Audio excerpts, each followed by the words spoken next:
যেই মেয়েটা 16-17 বছর পর্যন্ত মা বাবার আদরে বড় হয়েছে, বাড়ির মধ্যে মা কাজ করতে দেন নাই, যেই মেয়েটা কোনোদিন চুলার কাছে যান নাই, চুলার কালি হাতে লাগে নাই, রাতে বিছানো লাগে নাই, মা বিছায়া দিছে, সেই বিছানায় গিয়া শুইছে।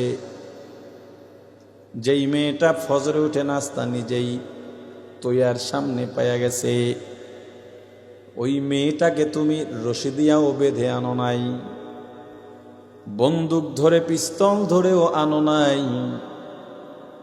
মামলা করেও আনো নাই, শুধুমাত্র কালেমার অদৃশ্য বন্ধন।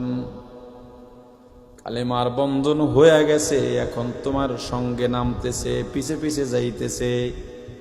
মা কাঁদে, বাবা কাঁদে, মেয়েটাও কাঁদে। তুমি একটা অপরিচিত মানুষ, কেন বোঝো না?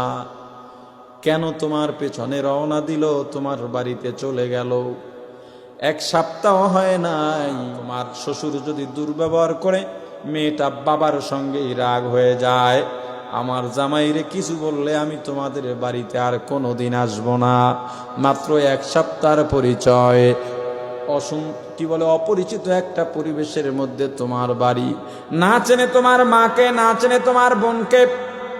যেই মেয়েটা বাড়ির মধ্যে কখনো চুলার কাছে যায় নাই, তোমার বাড়ি গিয়া সব সময় চুলার পিঠে থাকে।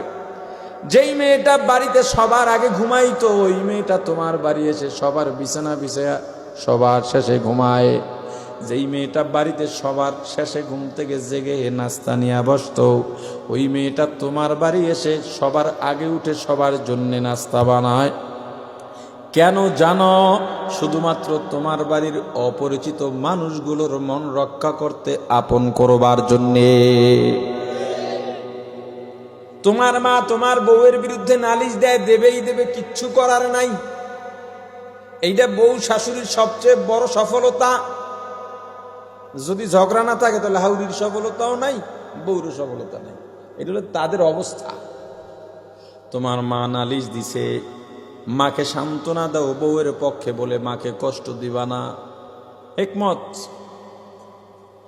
যদি দেখো না বউয়ের অন্যায় নাই, রাতে গিয়া বউকে বুঝাও, দেখো আমার মা আমার জন্য কত কষ্ট করছেন, আমার মা আমার জন্য কত কষ্ট করছেন, আমার খাবার ছিল না, মা না খাইয়া আমারে খাবার দিয়া দিছেন।